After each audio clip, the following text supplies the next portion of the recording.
This is the unrestricted free agent. He's just gonna go out there and kill him. Wow. Welcome into the program. Glad you're here. And I just pulled my microphone completely off the table. Oh, I think South Carolina's catching Clemson. I really do. Not what we've seen so far. They haven't closed the gap. Defense, I'm going to tell you right now, they're nasty. They're going to be nasty all year. You know, I want to repent and apologize. I haven't really seen that. When you see black and white and you're calling it purple, I got problems with that. And they'll see, I told you, it's all about the deer talk. How about that for a start?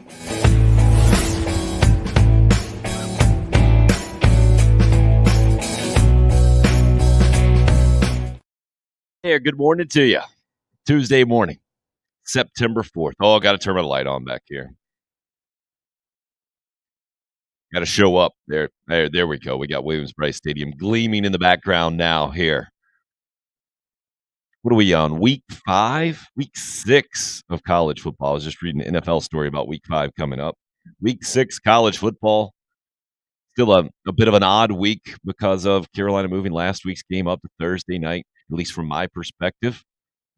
Maybe I'm just an odd thinker as well. Glad you're a part of the program. Anthony, first one in this morning on the live chat with a good morning to the UFA's DC. Roger, sunny as always. RH in early this morning, too, with a happy Tuesday. What do you think? How are you feeling from the college football standpoint, anyway, as Kentucky looms on Saturday night in Lexington? I was looking at the numbers today. I think they might help you feel a little bit better. They might help you feel a little bit better. I don't know. I don't know if you want to feel better.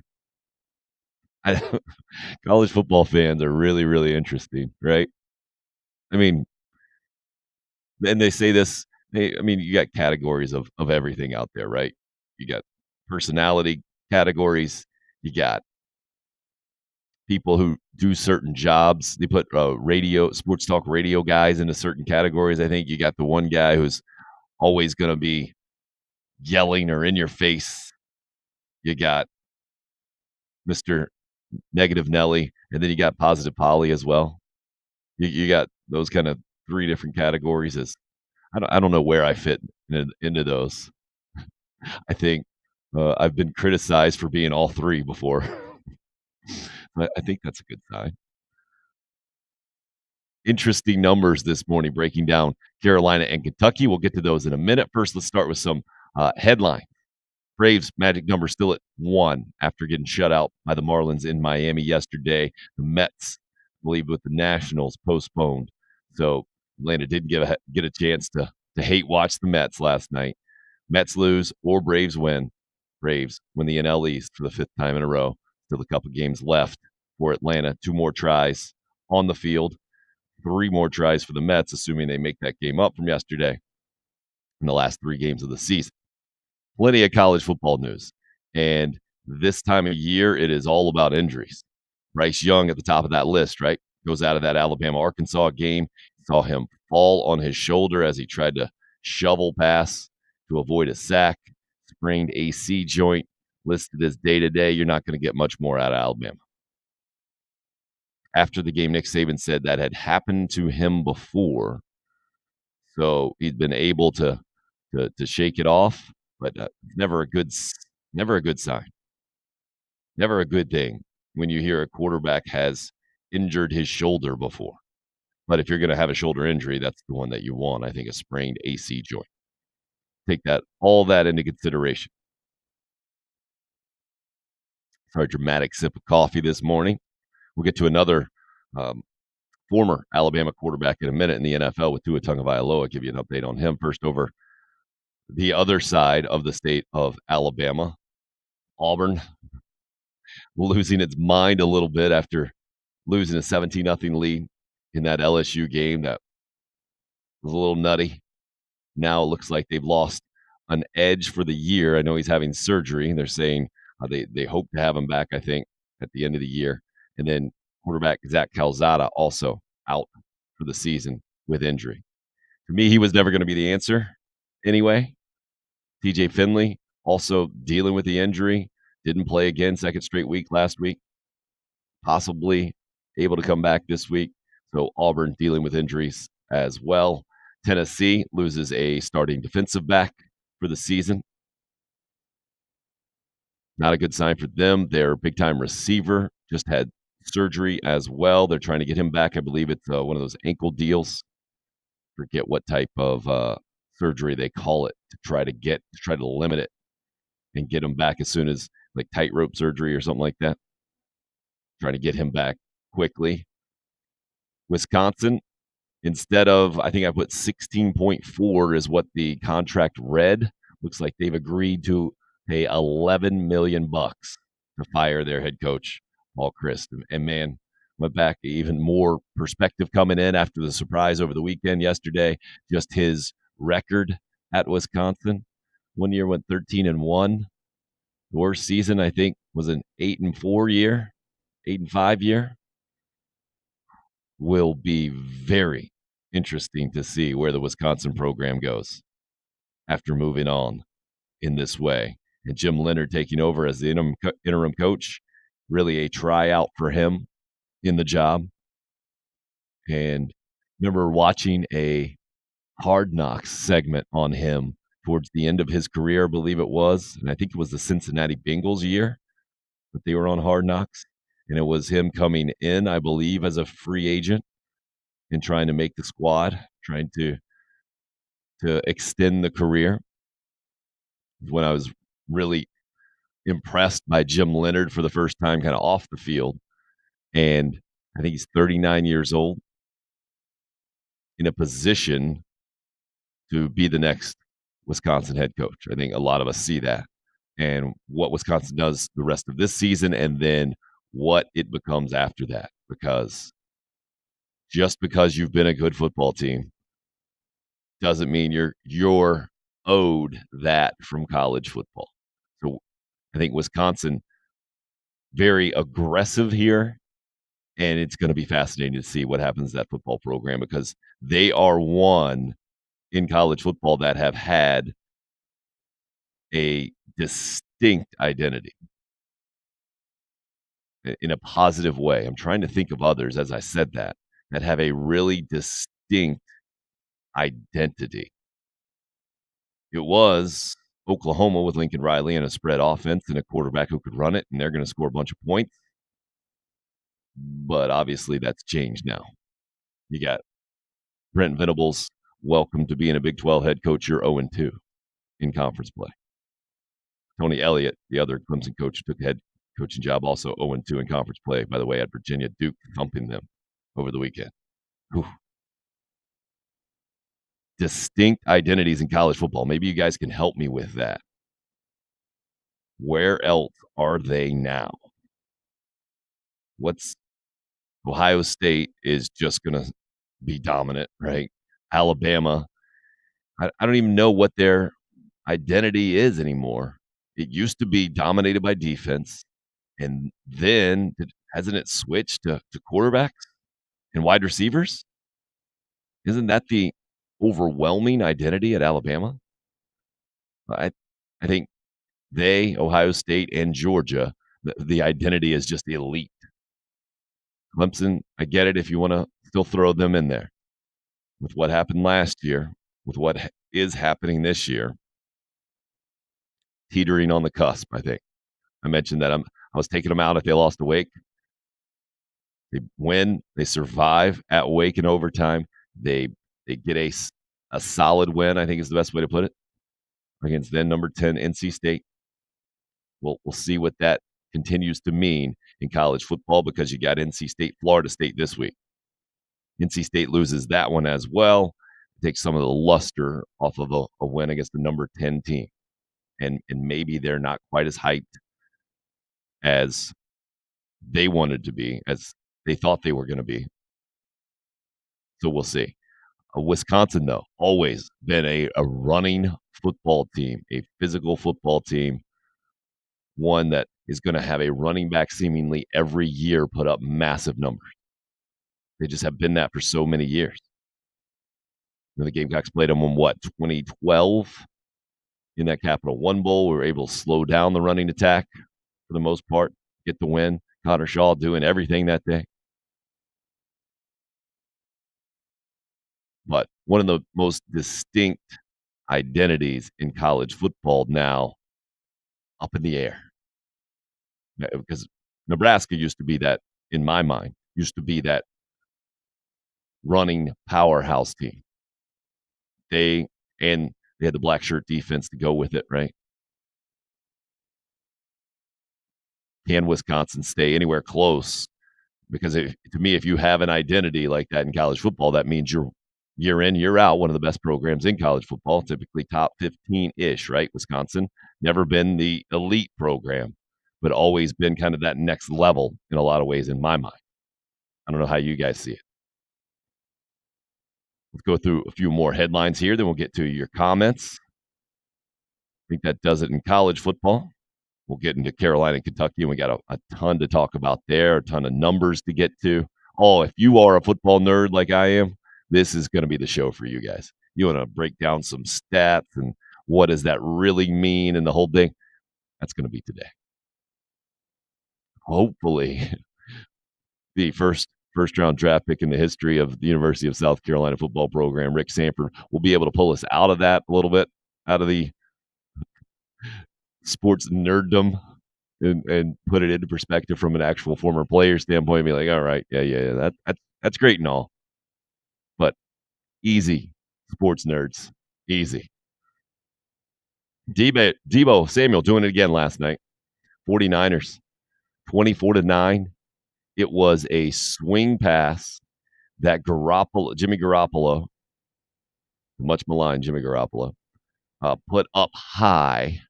So Deebo had to go up and get it. Rams DB had cut in, and it basically went right over his head or right out of his outstretched arms. Deebo goes up and gets it, comes down, and then makes the Rams defense look like a JV high school defense. Runs through a tackle or two, long touchdown, Rams were done. Deebo looked like a man amongst boys, and to do that in the NFL is mind-boggling. To do that against the best athletes on the planet, the most physical athletes in so many ways. Deebo just looked like it's easy for him. He just massive lower body these days. Speed, quickness, the whole thing. Big win for the Rams, or for the 49ers against the Rams, I should say. Statement kind of game. Favorite part last night, watching Peyton and Eli like I always do on Monday night when it's an option. Some dumb fan runs out on the field, and it's got like almost like the gender reveal mess going up, like the smoke. But it looked like it was some sort of automated deal, so it was almost like a flare going off of this smoke. Guy's doing a lap around the field, having a poor security guard trying to chase way behind him, and he gets towards the Rams sideline. That was a mistake. Bobby Wagner just came out and dropped him, and that was that. And the way they did it on Peyton and Eli was fantastic, right?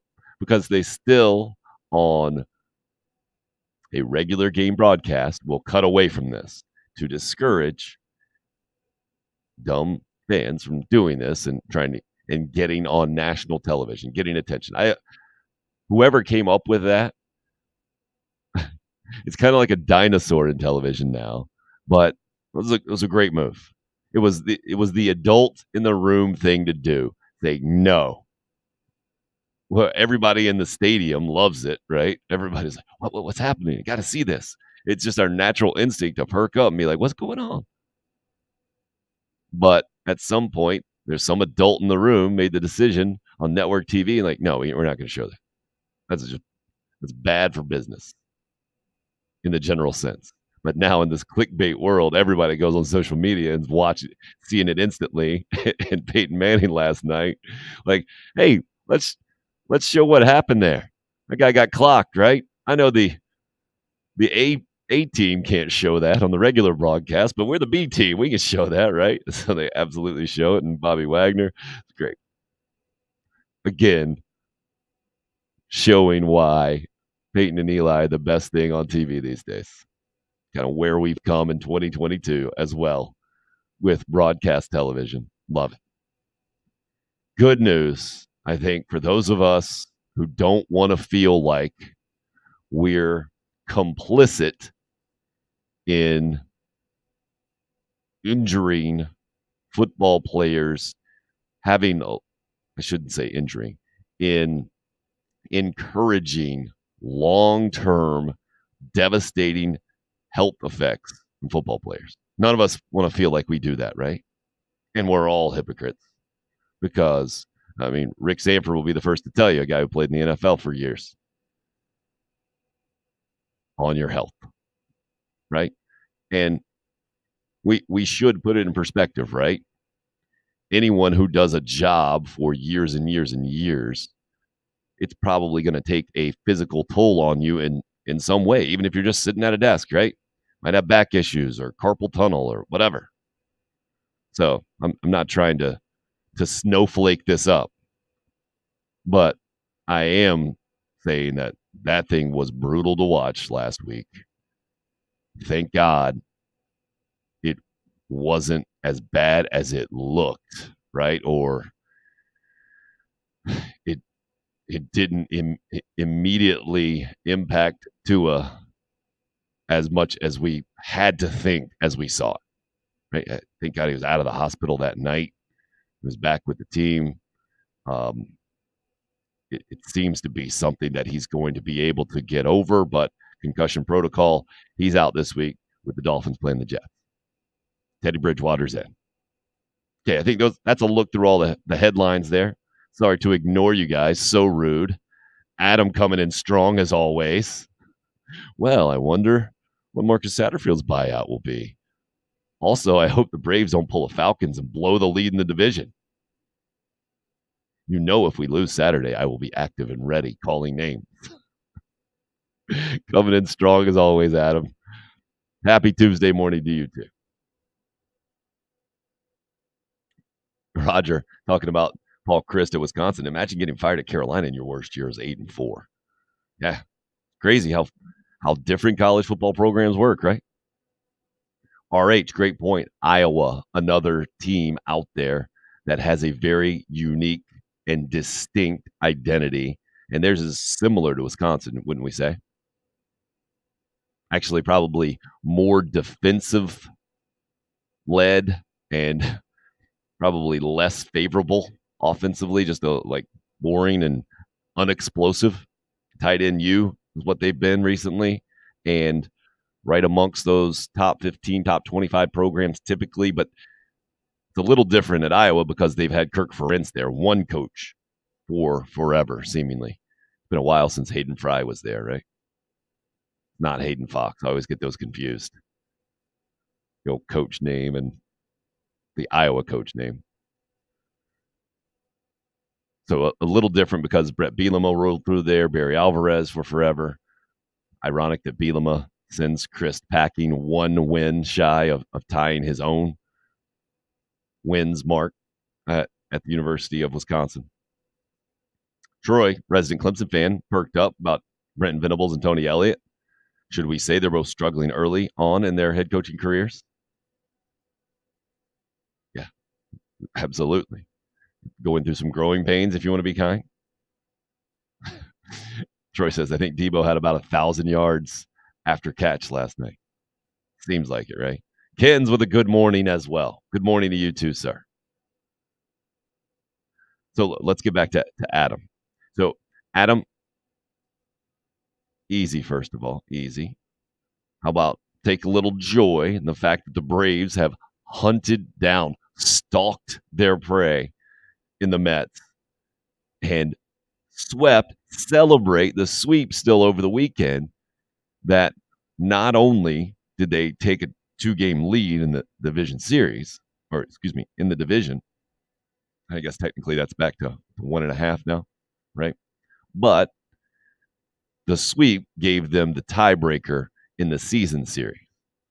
So that was really key. That was what was playing against Atlanta going in. That's why 2 out of 3 was going to be good, but still not necessarily made you comfortable. But the sweep makes you really comfortable with the magic number being 1 now, two regular season games left.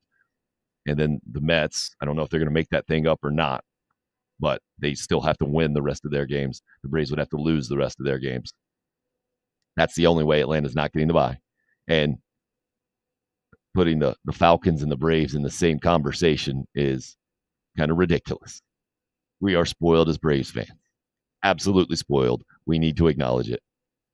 Looks like 5 in a row. It is a little bit more helpful for me to appreciate it. I think brother-in-law is a big Mets guy.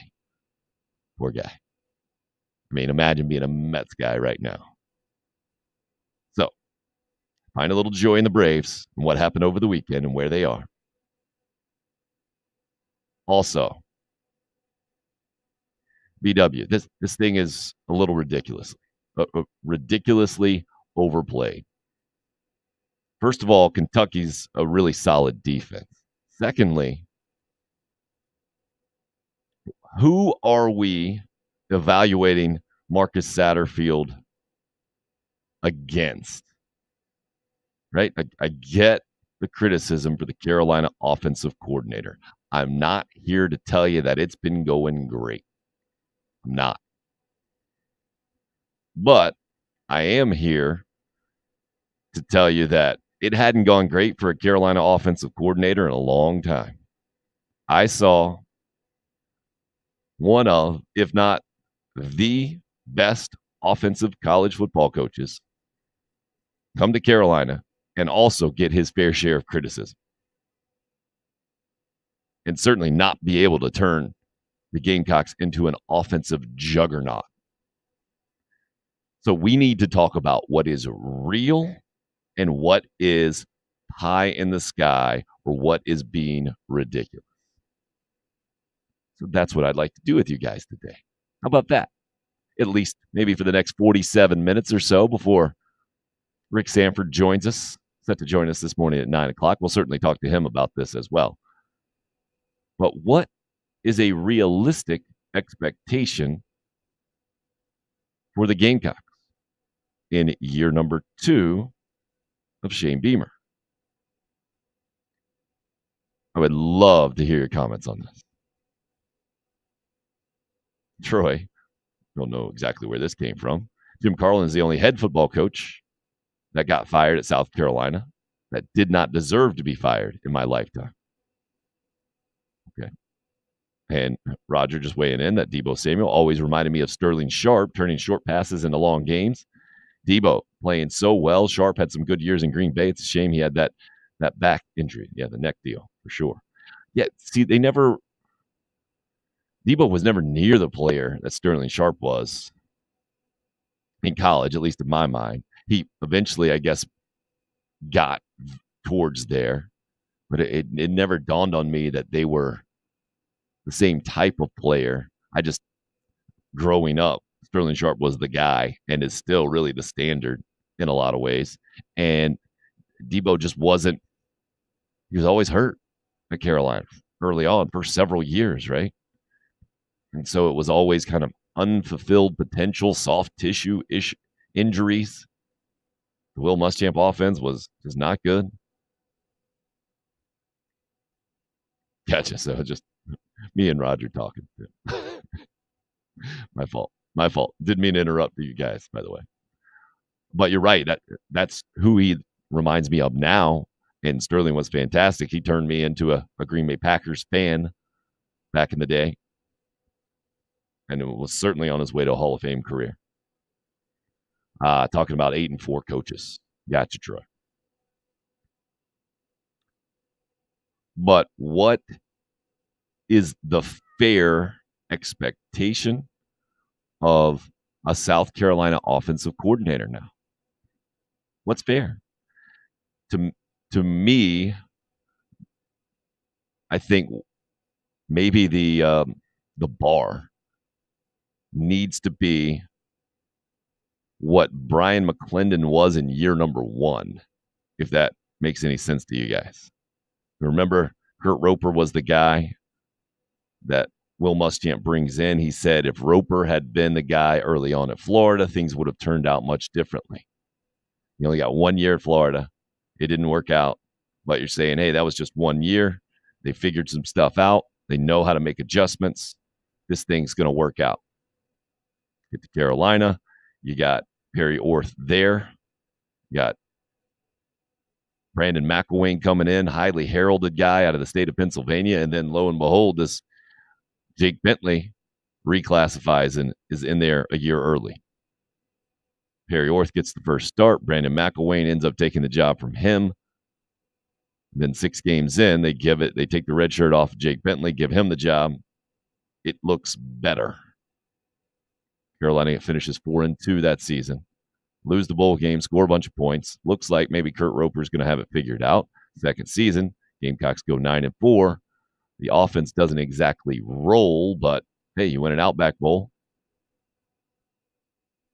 It's going to work out okay, but Will Muschamp knows to get the program to the next place, they need to make a change. Roper's out, Brian McClendon. They actually made that move right before the bowl game, right? You give him the interim title, you get some turnovers late in that Michigan game, you score some points. McClendon, you got the job. Otherwise, he would have probably jetted for another program where he could have continued his rapid ascent at that point through college football. Give it to Brian McClendon. His offense finishes somewhere 50th, if I remember correctly, in that third Will Muschamp season where they go 7-6. Decent job, right? Seems to be in good hands. Up-and-coming offensive coordinator. Good sign.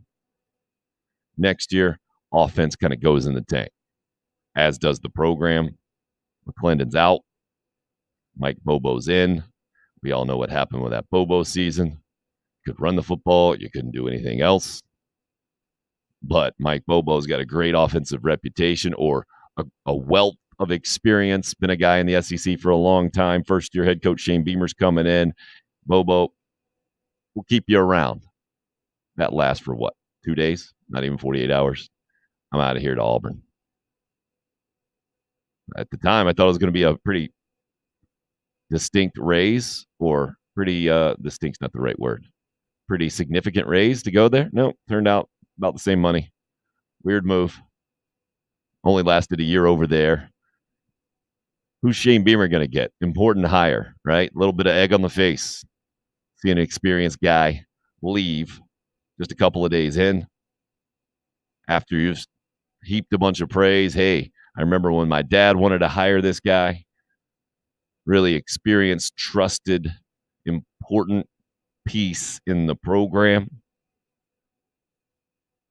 Then you go out and Marcus Satterfield's the guy. And from a PR standpoint, from a fan base standpoint, that was a head scratcher in a big way, right?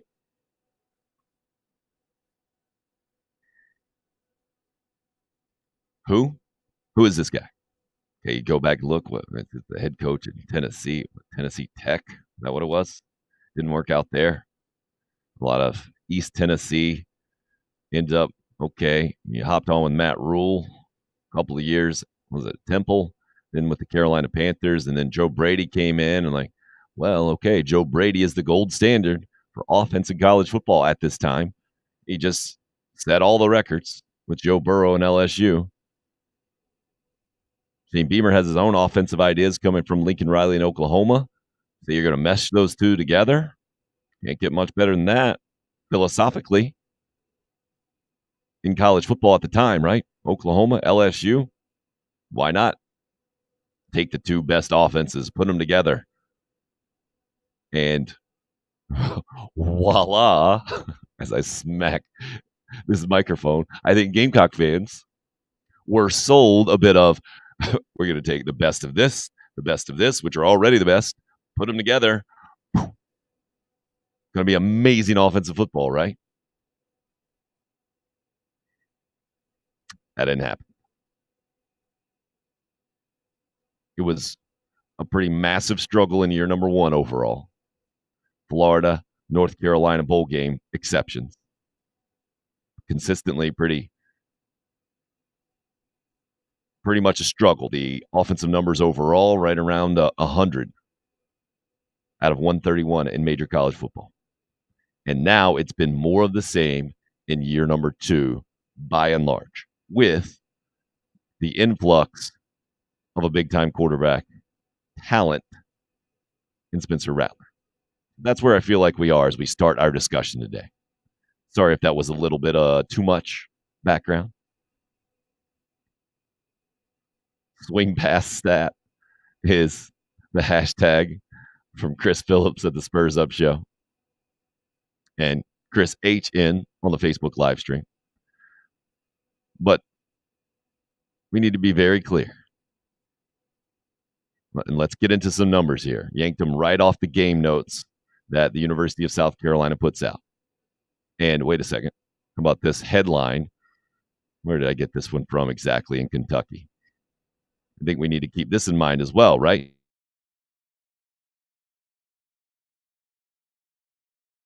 Kentucky was up to number 7 in the country. They were a couple of turnovers away, maybe just one turnover away, one penalty away from going and winning at number 14 Ole Miss over the weekend. The headline, the Louisville Courier-Journal, Kentucky football's offense is falling short.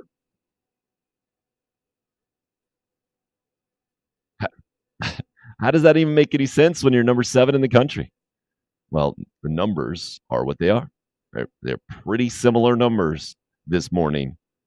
Check it out. By the numbers. Kentucky and Carolina.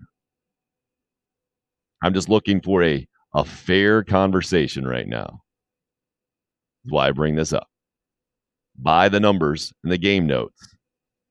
Carolina's averaging a touchdown more than Kentucky this year. And wait a second. You see that and you say, well, they just inflated their numbers, right? They just played South Carolina State and Charlotte. Okay, I understand. Well, let's check out who Kentucky's played so far. Miami of Ohio, Youngstown State, Northern Illinois, 3 of their 5 opponents. So let's not pretend that the Carolina schedule with 3 non-conference opponents, Georgia State, Charlotte, and SC State, is massively different than Miami of Ohio, Youngstown State, and Northern Illinois.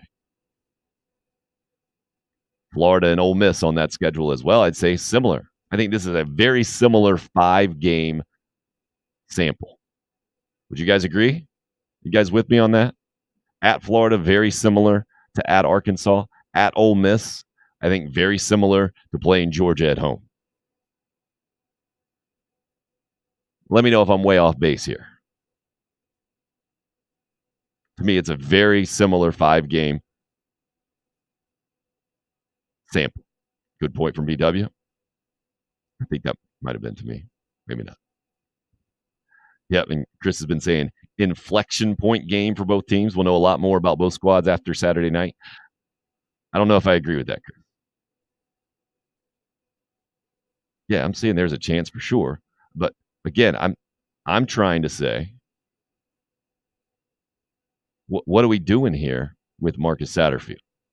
I think the public conversation is a little bit ridiculous. Now, okay, so this is, again, what Kentucky has done so far. And notice, 37 points against Miami of Ohio, 31 against Youngstown State, 31 against Northern Illinois. Not exactly lighting it up. And year number 2 of Will Levis. I understand Chris Rodriguez, star running back, has been suspended first 4 games, right? Until that last game. He made his debut against Ole Miss. Bit of a game-changing kind of guy. They lost Wan'Dale Robinson trying to replace those guys. Barrion Brown, freshman, looks like he's going to be that guy, right? I don't think South Carolina can say, hey, this looks like this is going to be our guy on the outside. They're trying to tell us they got all kind of weapons, and we haven't really seen them. I understand the frustration. Don't get me wrong. Let's get back to the numbers. By the numbers here. Gamecock offense, a touchdown better. Gamecock defense, man, you see that? That's significant, isn't it? I was talking about unique identities in college football. That's where you got Mark Stoops in Kentucky a ton of credit. Their defense is going to be a problem. That's the identity they've created in the last several years.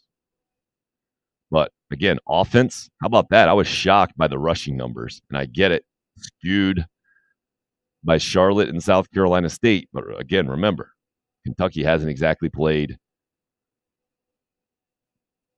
top five teams week in and week out. The run game has been anemic for Kentucky at 2.5 yards per carry. Anemic. And yes, Chris Rodriguez should make them better, but let's be very clear. And I want to look you in the face when I tell you this. One running back should not be the difference maker at an SEC football program. It can't.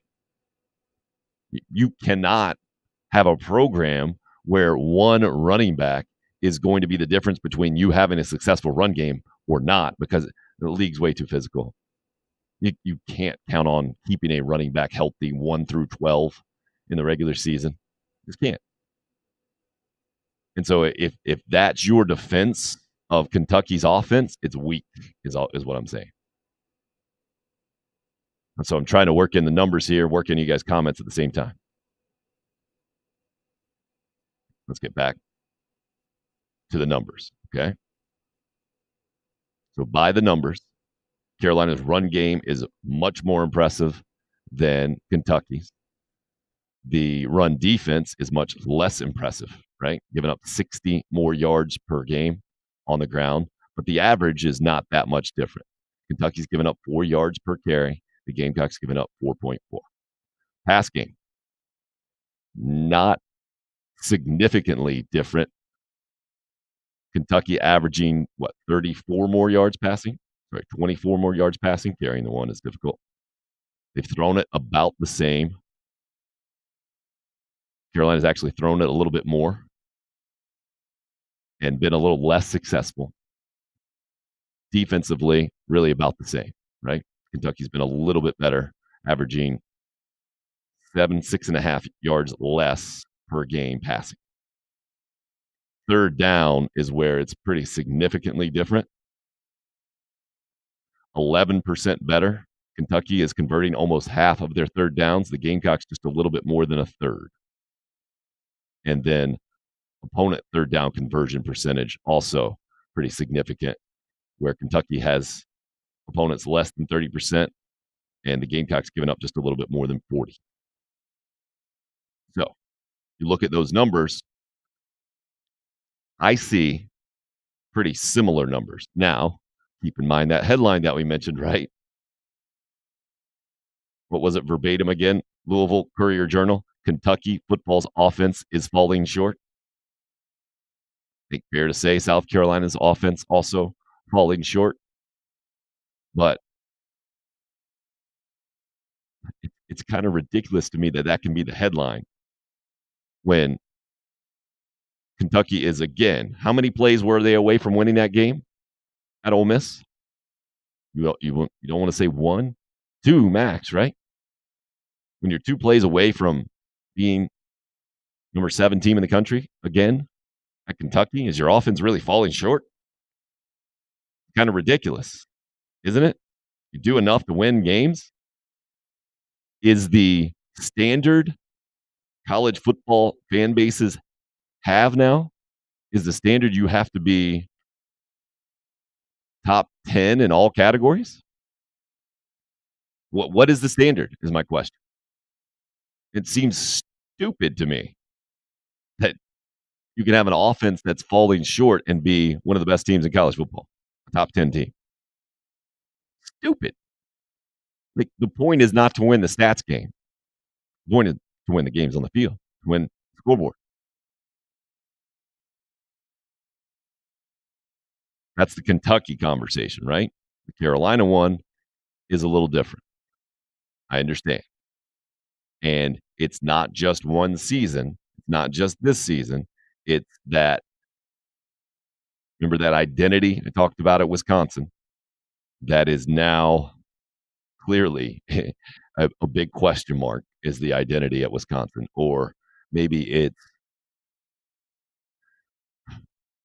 an overly aggressive administration that has made a move. It'll be seen one way or the other, right?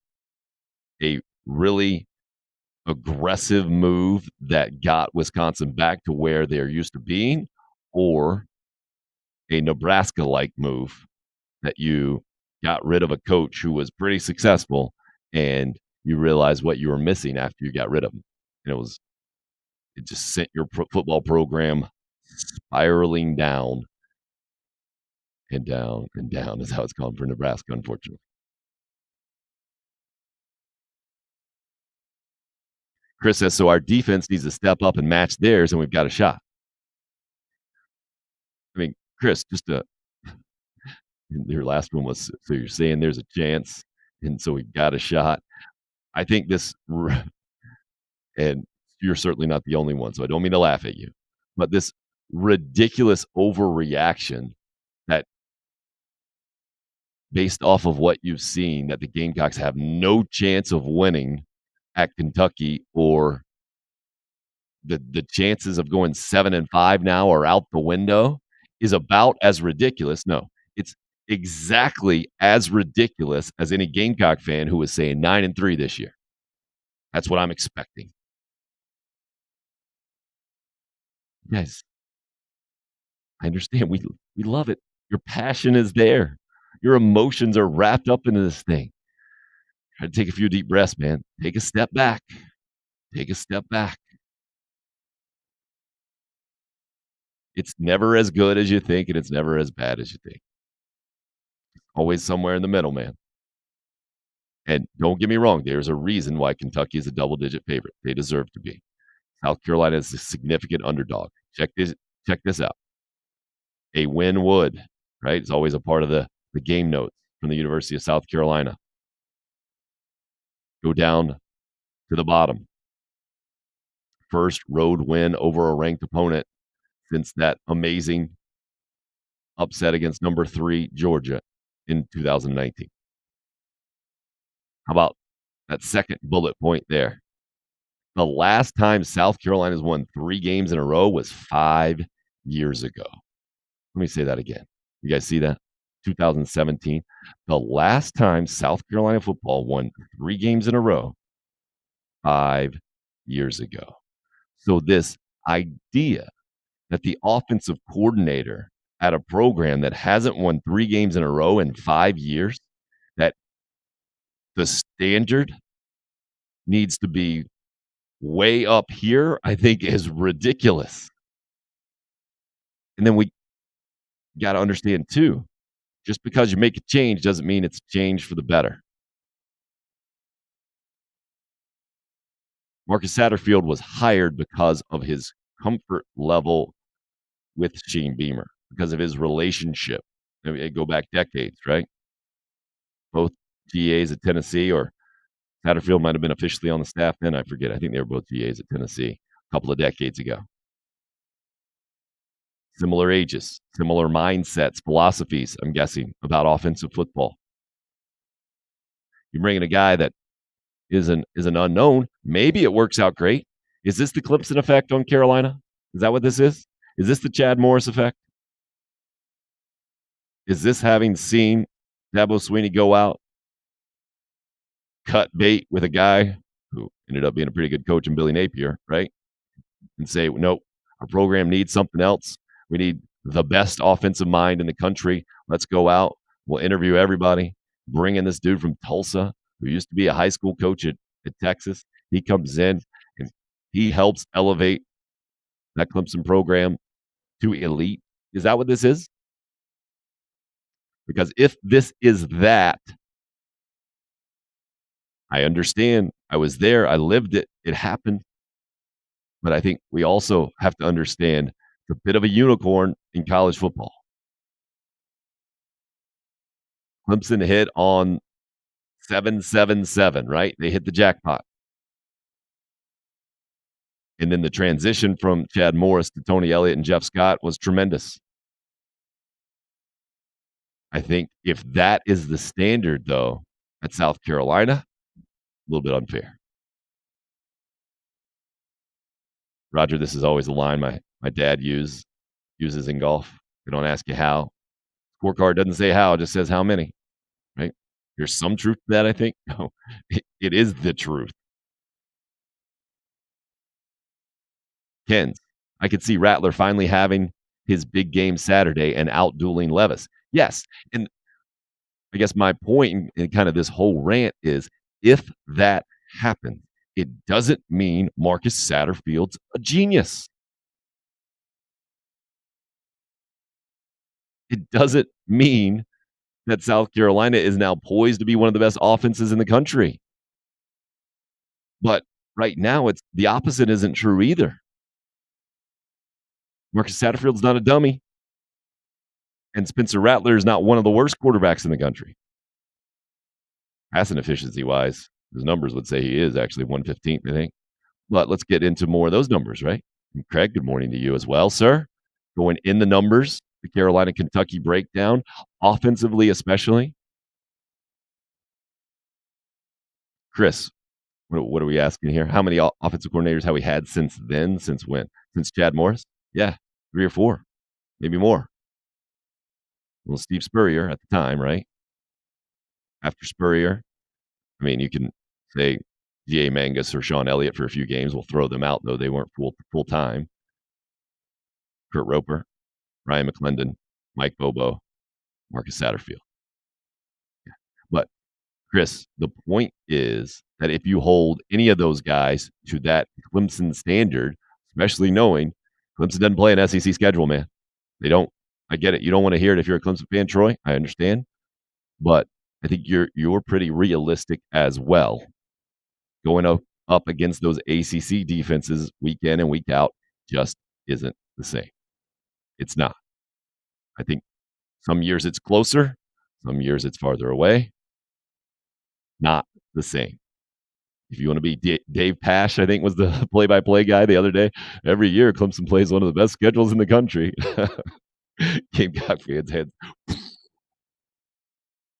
absolutely exploded hearing that.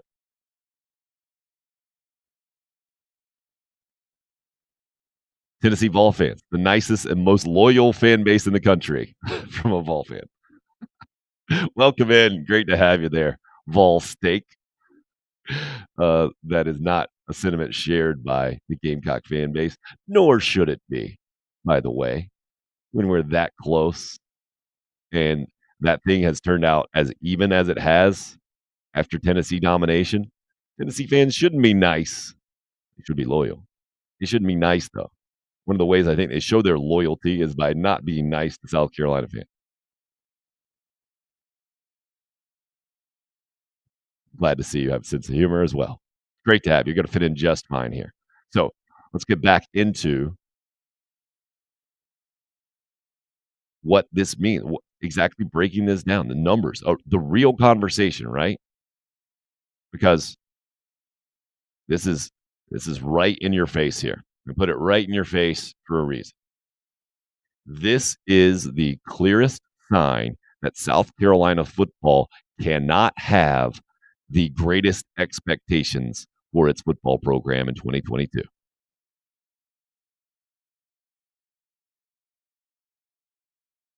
guessing most of you guys have figured out what this is. Head-to-head against Kentucky, last 8 years, 7 wins for Kentucky. I think most of us who follow Gamecock football or who have for an extended period of time never thought that would happen. Ever. No matter what. Remember Steve Spurrier just saying, yeah, Kentucky's a hard football. It's a hard job. And it is. In a lot of ways, Kentucky football is South Carolina basketball. Isn't it? And Mark Stoops deserves a ton of credit, gets a ton of credit, right? Gets paid a ton of money. Had the gumption, the reputation gotten so high that he was able to go right back at John Calipari this offseason about Kentucky being a basketball school. So you should never have mediocre expectations. That's not what I'm saying here. You should always have realistic expectations. Is Kentucky one of the best football programs in the country right now? I don't think anybody's arguing that, right? But Should they lay claim to bragging rights of number 2 in the East? I think absolutely they should. Now, I'm guessing Vol Steak taking some exception to that and saying, all right, we'll see this year. I understand. Florida certainly as well, right? But Kentucky went down to Florida and did it this year and have done it.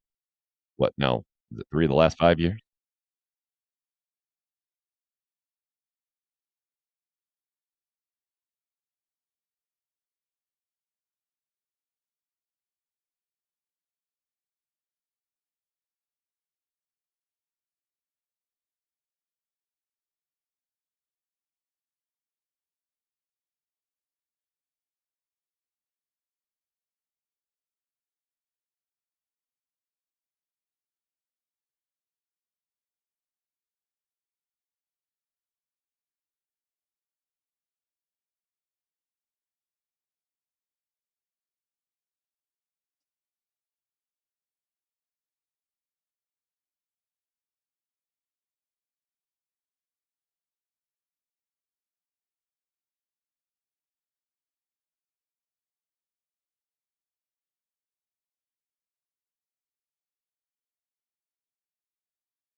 I think when we get a Tennessee fan in here, it might have completely blown up the show.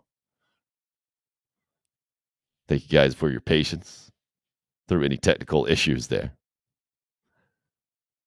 So, what is a realistic standard? Because I think we would all say, anybody who's followed South Carolina football for the Shane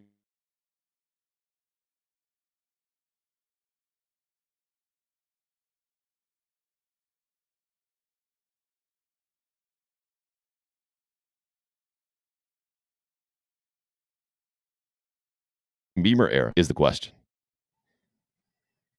What does South Carolina's offense need to be?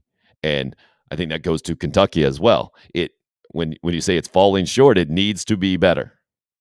South Carolina's as well.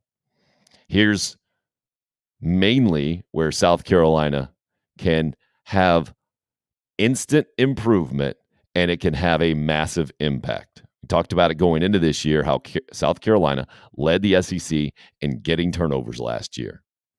Early this year, they have struggled against their major opponents with turnovers. They turned that around. Things change quickly.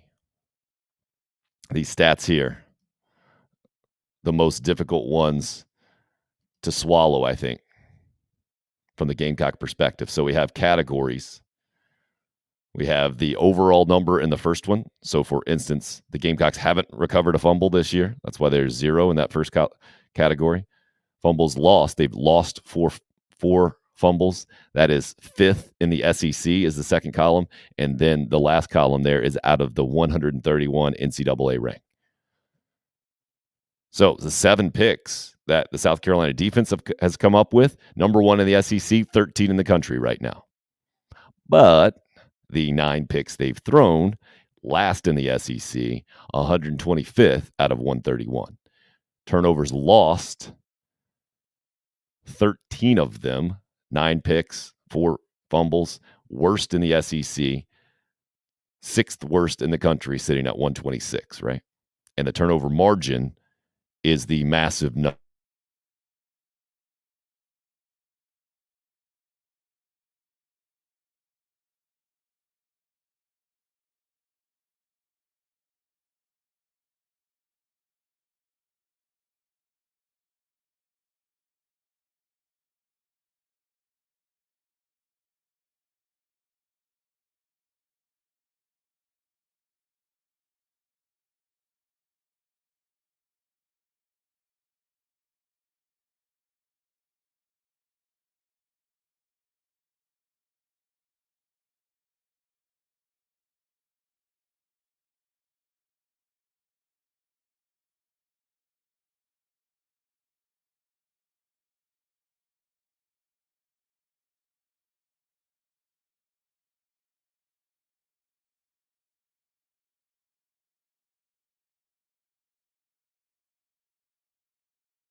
Teddy D says, I'd love to see Shane Beamer get the win, then whip out the sunglasses as he walks over to shake hands with Mark Stoops. Would be hilarious. Would absolutely not be something that would happen. Now, that would be something that maybe after the game in the locker room you could do if you're Shane Beamer, right?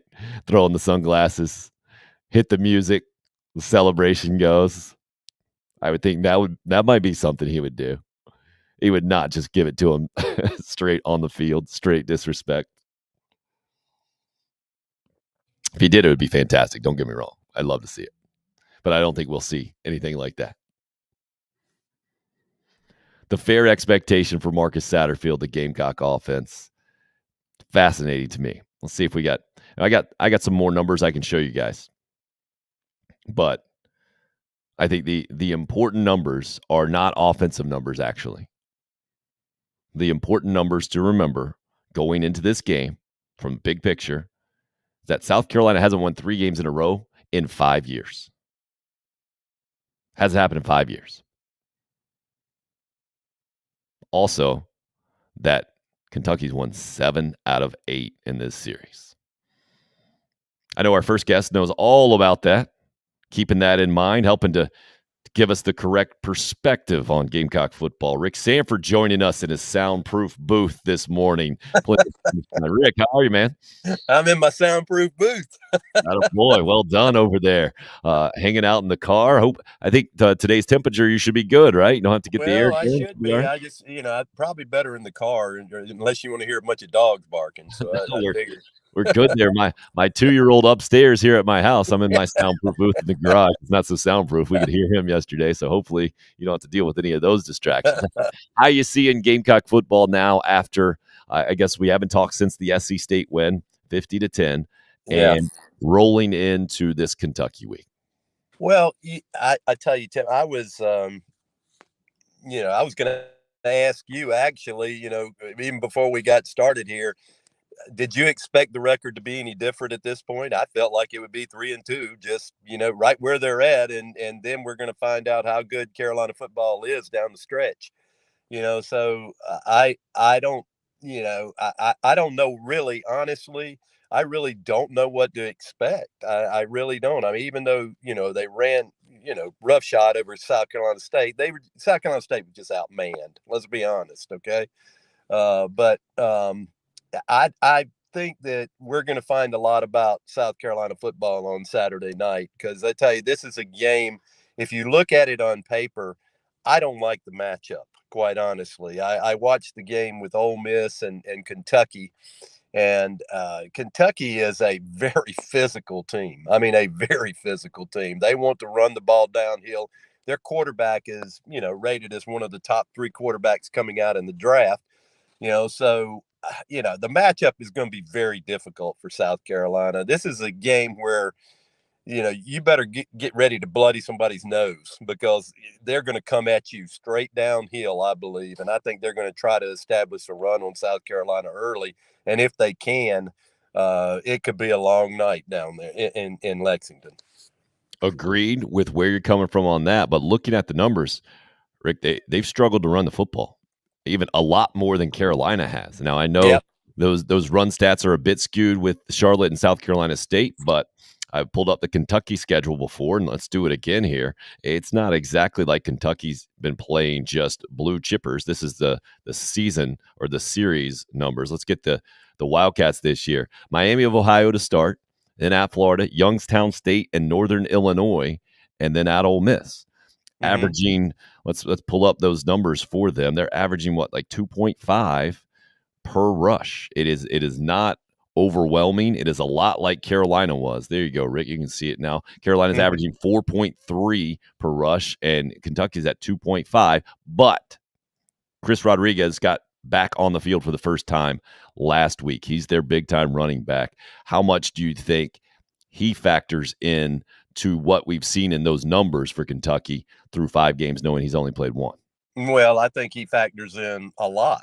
I mean, when you look at what he did last year, and those numbers are a little bit skewed to me, Tim, and I'll tell you why. Because I think they really want to run the football. I really do. And I think Mark Stoops is going to try to run the football this week. If he can successfully do that, it opens up his passing game even more for Levin. So when you look at where Kentucky is, I watched the Ole Miss game with Kentucky, and I really felt like, Ole Miss broke a couple of plays on them defensively, with the run basically, but I felt like pretty much Kentucky pretty much outplayed them. I thought toward the end had a chance to win. Really should have won the game, I thought. So this whole week could be a whole lot different for Kentucky had the last play not happened for them. They'd be walking in here undefeated. So I don't really think this is a great matchup for South Carolina. I think that South Carolina will have to play their best football to come out of there with a victory on Saturday night. I'm with you on that last part. Can you tell me why you don't think it's a great matchup? I know you mentioned the run game, but Rick, I'm looking at the numbers again. Ole Miss limited Kentucky to 108 yards rushing on 37 carries. That's not good. I feel like right now Ole Miss might be. I mean, they were very physical on defense, which surprised me for a Lane Kiffin team. I thought they were, and I think honestly that Ole Miss is a better defense than South Carolina right now. I just think the physical matchup, when you look at Kentucky up front, and then you look at Levin, his ability of what he can do with time, if they establish the run and allow them to get into that passing game, which they can do, it could be tough for South Carolina. I'm not saying they can't win over there. I just think they're going to have to play their best football.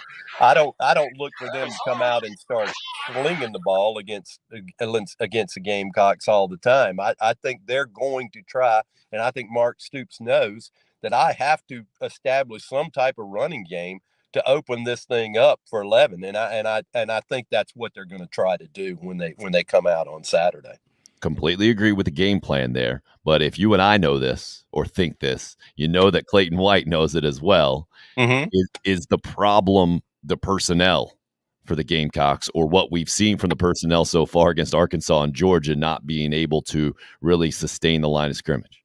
Well, I think the problem with South Carolina is that, and it's been this problem for years, quite honestly, Tim. I think if you look at their top 22 guys, they can match up with pretty much anybody, in ACC, SEC, whatever conference you want to put them in.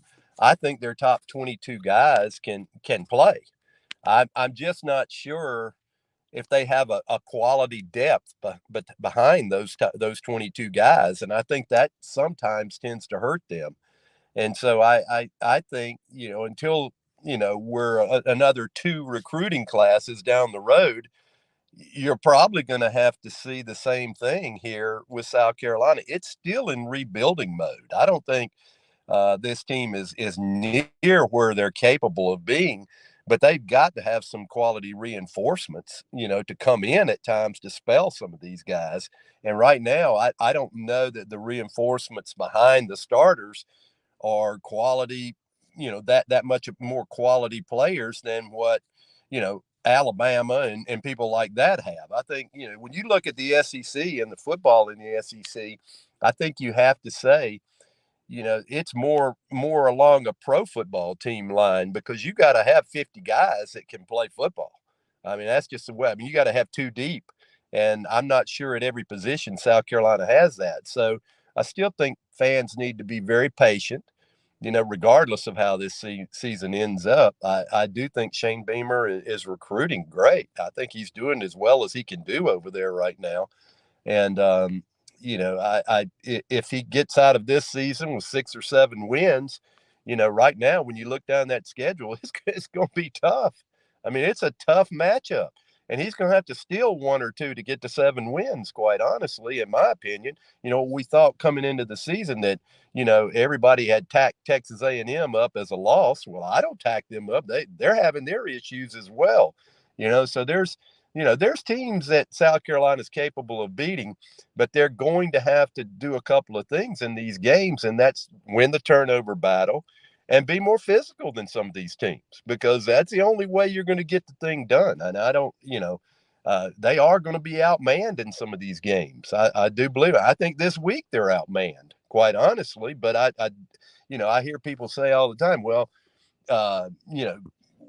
don't you think we have as good of players as Kentucky right now? I said, well, I haven't seen it in 7 or 8 years. I don't think so. I think they've won the game, 7 out of 8 years or something like that. So, when I look at, where South Carolina is, I still think they're about 2 years away. I do think that they're going to get there. But, for them to be expected to walk into Lexington on Saturday night, in a head-up battle is going to be very difficult for them.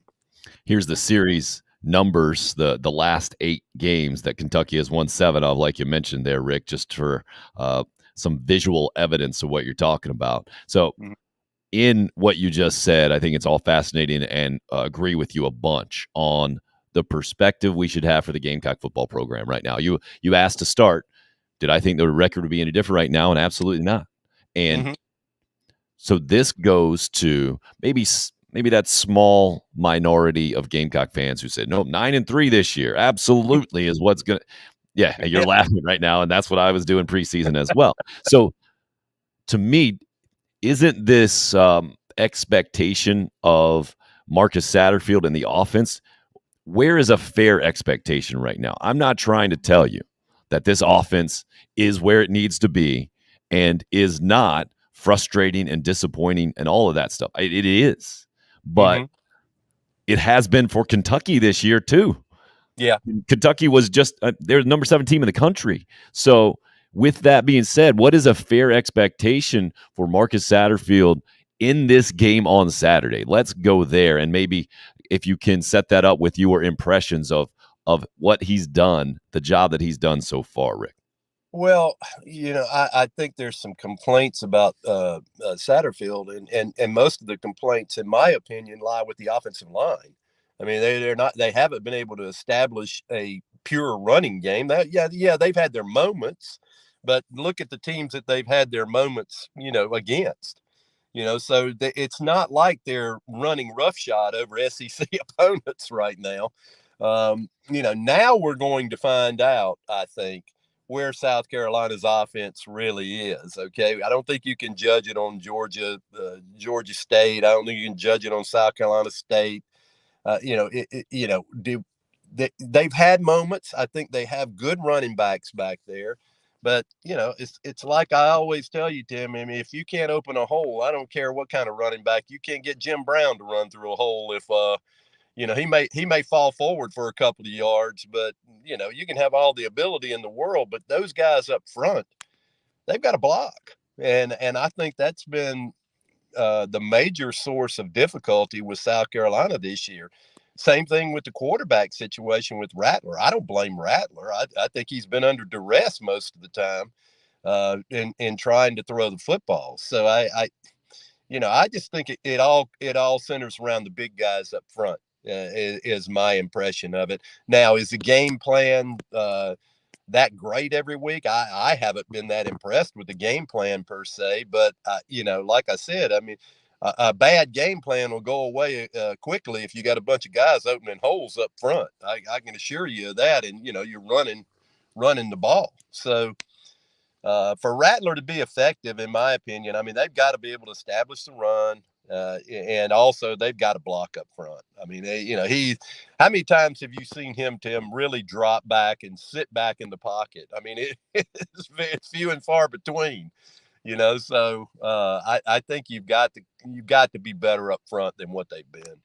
And to me, that's where the frustration, and it's the first time since 95 that Carolina's put up 50 plus points in back-to-back games. Yeah. So, and nearly no credit in the Gamecock fan base, I feel like, for that. But it's the eye test that we've seen, right? What you just said, that we haven't seen that from the offensive line.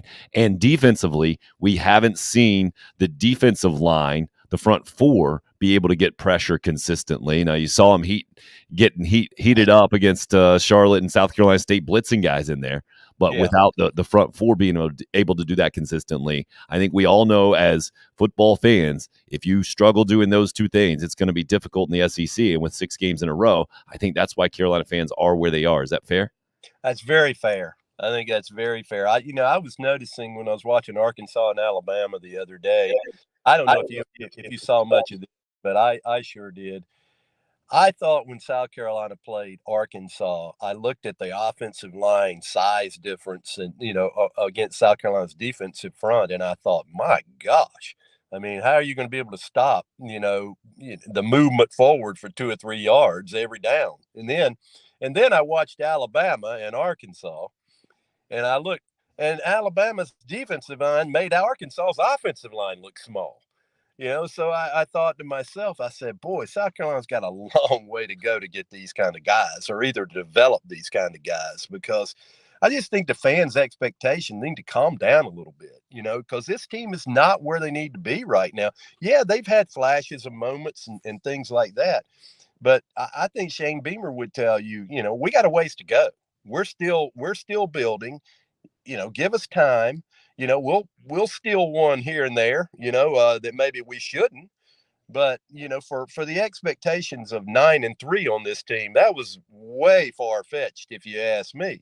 My more expectation was, I think it was a great year at 7-5, quite honestly. And that may pan out. I mean, you look down the road to the teams that South Carolina's got to play. And, if you go back to last year, they stole a couple of games. They stole the Auburn game, stole the Florida game, because they probably weren't as talented as those teams, but they played well enough, and they're very capable of doing the same thing this year. But fans need to recognize those games are going to be steals now. You're not on par with these ball clubs talent-wise yet. You're going to get there. But fans have to be patient with that. And I think that's where South Carolina football is right now. And as a former player over there, I think most of the former players think Shane's doing a fantastic job, in terms of where it is. I just think some of the fans need to calm down a little bit about this 9-3, 8-4 and all that, because it's just not there yet. I mean, can they win 7 or 8 games? Yeah, if they get a bunch of breaks. But, if you put them head up with people the remainder of the season, Tim, who do you see, that they're going to be able to physically, manhandle? It's not going to be anybody they're going to be able to physically manhandle. They're going to have to get some breaks, and they're going to have to play their best football and hope they can get some breaks and some turnovers. And that's basically what happened last year. And, I've never seen a team, quite honestly, and I told Shane this. I said, I have never seen a team win 7 ball games without a quarterback. I mean, that's amazing to me. I don't know how you do it. I mean, I really don't know how you can do that. And, I think that, that's where they're at. And they're capable of winning, but they're going to have to play their best football, and they can't make mistakes themselves. Saw it last year, maybe to the highest degree against Florida. So Max has stole the Florida game, beat their brakes off. I think your point was Florida was a big favorite going into that game. Florida's more. Hey, Max, you got to look at it like this. Do you think you're as talented as Florida is? I don't think so. I mean, those players, they're very, very talented football players right now. That's my point. You can steal games, okay? Yeah, you beat their pants off. Yeah, you stole it because you created a bunch of turnovers. And that's what the South Carolina's going to have to live and die with right now. They're not as physical as a lot of teams up front, Tim. You can see that. And I think, I've gotten to the point where I've kind of lowered my expectation up front on the offense and defense. I don't understand why they're not more dominant up front than they are defensively. But, offensive line, I mean, we're halfway through the season. Now, and I've not seen them really,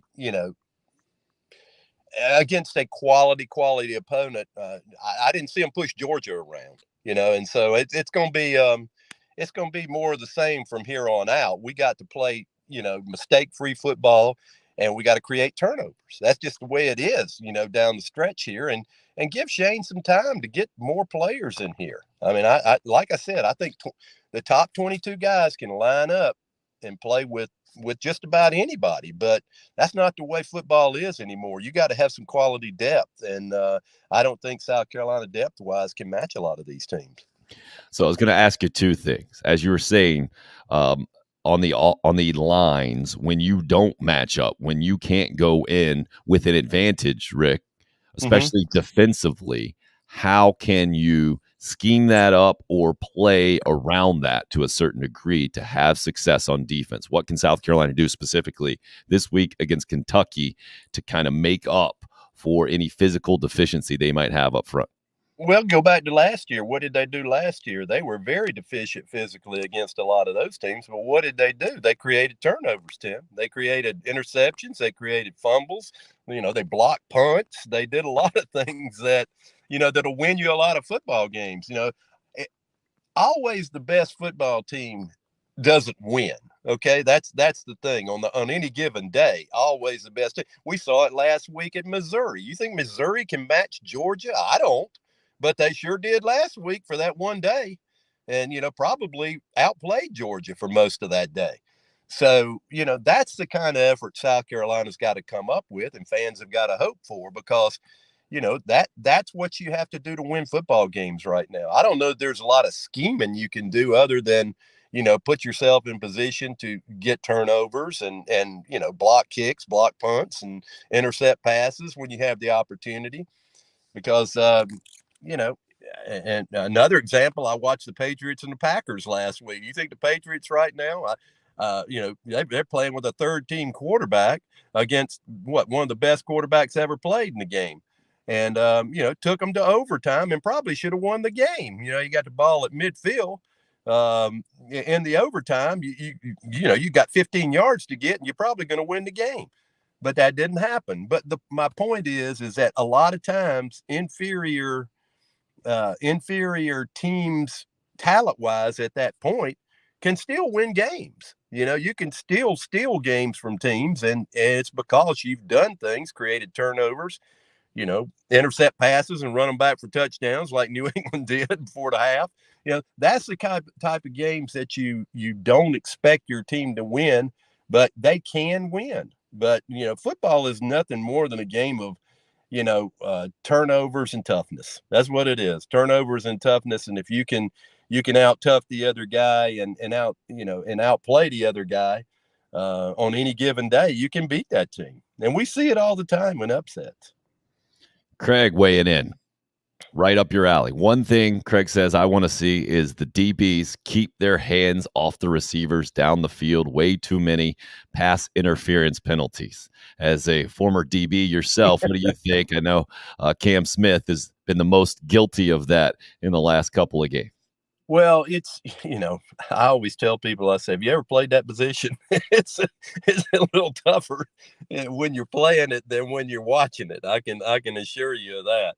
I don't think the rules are fair, quite honestly. It used to be when I was a player, you could touch a guy downfield farther than 5 yards. I mean, you can't touch these guys anymore. The game is so geared for offense that, quality defensive games have gotten thrown in the garbage can. It seems like, if you get a 13-10 game anymore, that's a heck of a bad offensive performance, if you ask me, because they're not designed to do that anymore. It used to be that. I can remember when I was a player, Tim, at Carolina, our goal was to try to hold them to 14 points. Well, good gosh, most of these teams are scoring 14 out half the quarters, now. But, the game is so much different. It's played out in space so much more now. And the rules are so tainted for the offense that, I'd like to see the same thing, but it's just sometimes not possible. It's just not possible anymore. I mean, the way that they've given every advantage to these receivers and these quarterbacks. And that's why I was always an advocate. I know that you can find quality defensive backs. I've gotten to the point to where I don't really know why teams draft guys in the first round as defensive backs anymore, because they can't touch people downfield. I don't care how good they are. So you can probably find great defensive backs in the third or fourth round now, as opposed to the first and second, because it's almost like they don't give them an opportunity to make plays anymore. So you see these pass interference calls sometimes, even on Sundays in the NFL. I just shake my head. I'm like, guy had no chance. He had no chance. It was, they're going to skew it to the offense about 80% of the time. Let's put it that way. Oh, spoken like a true DB. I love it. You don't get that perspective much in the analysis world. Craig's comeback though is that's technique though, and I'm guessing not quite, right?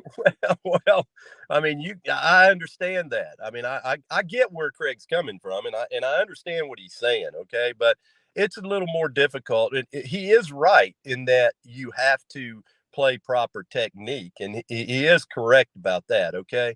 But my point is that, when you're downfield and you're chasing the guy and that ball's coming, but you can't turn your back, you can't turn your head, and the receiver sees it coming, that's hard to play any better technique than what you got. You got to turn your head based upon, when that receiver puts his hands up to go make a play. And, and if you touch him, good gosh, it's going to be pass interference. You can count on that, so.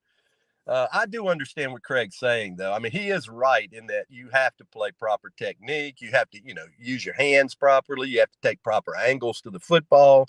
And that's where guys get themselves in trouble. He's correct about that. Hope weighing in with a good morning. So some of those calls are so ticky-tacky. So she's with you about where football has gone. I think we see this in basketball. You see it in the NCAA tournament, where a lot of times the refs will swallow their whistles and let guys play. I feel like we do see that in a lot of SEC games on the outside, as long as it is relatively mutual, let's say, Rick, when you got DBs and wide receivers hand fighting, they'll let a lot of it go. I think that would behoove Cam Smith and South Carolina in the defense if that's how it's officiated on Saturday, don't you? Well, I'll go back to what Craig said. He's when you have got to play proper technique nowadays. I mean, it get embarrassing out there if you're not, making some type of technique, because, the way that the game has evolved into an open field game, that's why you see guys running out there a lot of times wide open down just wide open down the middle of the field, because guys have, it's either one of two things. It's bad technique or blown coverage. One of the two, and so I mean, I get that. And I agree.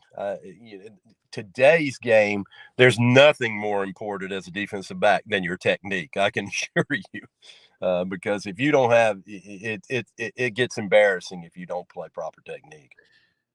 What do you think of Mark Stoops as a football coach? Well, it's funny you asked me that, because I did not think he was that great a football coach 5 years ago. I really didn't. I thought, gee, this guy, they're about to run him out of Kentucky. You remember at one point they were. Mm-hmm. But I think it goes to the fact that whoever the AD over there, and I don't know if it was Barnhart at the time, I can't remember, but it goes to the fact that he saw something in Stoops that a lot of people didn't, I think, as particularly Kentucky fans. Now, the good thing that Mark had going for him was with Kentucky basketball, okay, because there wasn't that much pressure on, to build a quality, football team as it is at a lot of schools. So I think he's become an excellent football coach now. I mean, in watching what he's been able to do.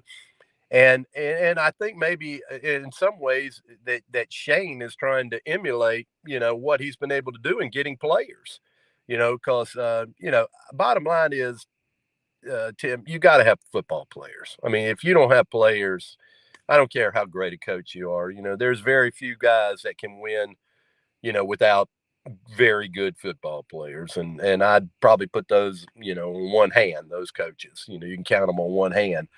But that has to do with, those guys win because they scheme it up so well, and they try to equalize the game. And in some ways, I think that's what Shane's having to do right now, with South Carolina. I like Stoops. I don't know what type of person he is. I don't really know him. I like him as a football coach. I'm just not sure. You know, I'm not sure if you would ask me that 3 or 4 years ago, I'd have the same thing to say about it because, look at the job he's done. You got to give him credit. I mean, Kentucky's not an easy school to recruit for football. A lot easier for basketball. Ask John Calipari, but football, it's a tough job, when you look and see. But now I saw where he's passed Bear Bryant for victories now at Kentucky. He's the winningest coach in Kentucky history.